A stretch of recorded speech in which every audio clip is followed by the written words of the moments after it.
And here with us now, Mike Nelson, a visiting fellow at the National Security Institute. Thank you very much for being with us today on such an important topic, because these talks were originally set for Friday, but then were postponed. So what are you expecting now that they're back on? Well, it's a positive sign that just recently the Iranians confirmed that they are sending their delegation to Switzerland. It's not entirely sure whether Foreign Minister Araghchi will be there, who's supposed to be their primary negotiator. We've sent Steve Witkoff and Jared Kushner, who got there yesterday. So there will be some initial conversations, which is progress. But, as we've seen, the Iranians are holding firm to the idea that they can withdraw from the MOU or consider it not valid for a period of time, as long as Israel is conducting these strikes against Hezbollah in self-defense. And Mike, I want to take a look at your most recent piece in the Dispatch. You had some heavy criticism for the deal, saying that we should expect Iran to take the full opportunity to exploit vague language. So what's missing from this deal that is the most concerning to you?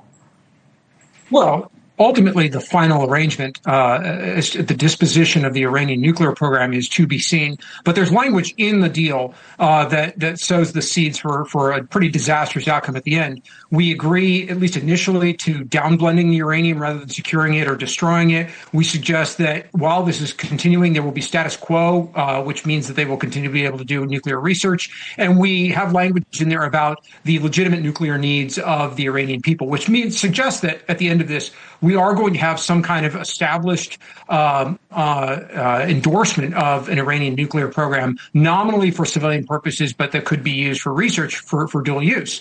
Additionally, in the 60 days, there's a fair amount of vagary.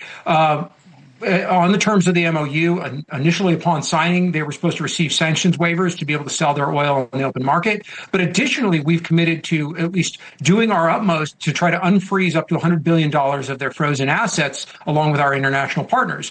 The terms for which Iran is supposed to comply to get those are not very clear, and they're already starting to demand those now. So, as I said in the piece, I believe Iran will demand the fullest extent and take advantage of that vague language. And what we've seen from our negotiating parties on our side, we will tend to comply with what they ask. You know, the Washington Post is reporting that U.S. intelligence is warning Israel could undermine the peace deal with Iran. And we are already seeing some evidence of that with Iran's closure of the strait after the latest Israeli strikes. And Israeli Prime Minister Benjamin Netanyahu is also facing pressure to continue military efforts in Lebanon. So when we take a look at that in the wider picture, how big of a risk is that to the U.S. and these talks as you see it? Well, it's clear the Israelis are not happy with the terms of this MOU, but I don't know that we need to look at it in terms of them trying to undermine the deal. We are in this unique situation where the MOU attempts to bind the freedom of movement of an independent country that was not a signatory to it or not a party to the negotiations. And the Israelis apparently had to see what was in the actual language when the rest of us did. The United States government refused to provide them an advance copy. So the specific terms of the MOU say that the United States and the allies who fought alongside us in this war will abide by the ceasefire, including over Lebanon. Now, in the meantime, we've seen Hezbollah continue their strikes against Israeli home territory and demand that Israel withdraw forces from these buffer zones in southern Lebanon. Israel never agreed to that, and Israel has the inherent right to defend themselves when Hezbollah conducts these strikes. I think this is part of Iran's strategic calculus to try to drive a further wedge between the United States and Israel, seeing that the president has grown frustrated, or at least publicly expressed his frustration with Prime Minister Netanyahu.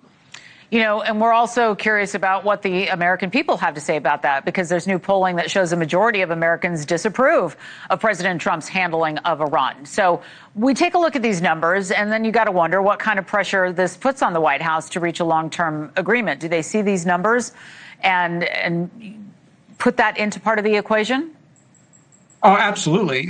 This war was never popular. The president never really made the compelling case for why he needed to go to war and why specifically at the end of February we needed to go to war. It grew less popular as the economic constraints and pressures were felt in American pocketbooks. And now at the end of this, we see, the numbers have maintained about the same value, that roughly only a third approve of his handling of the situation with Iran.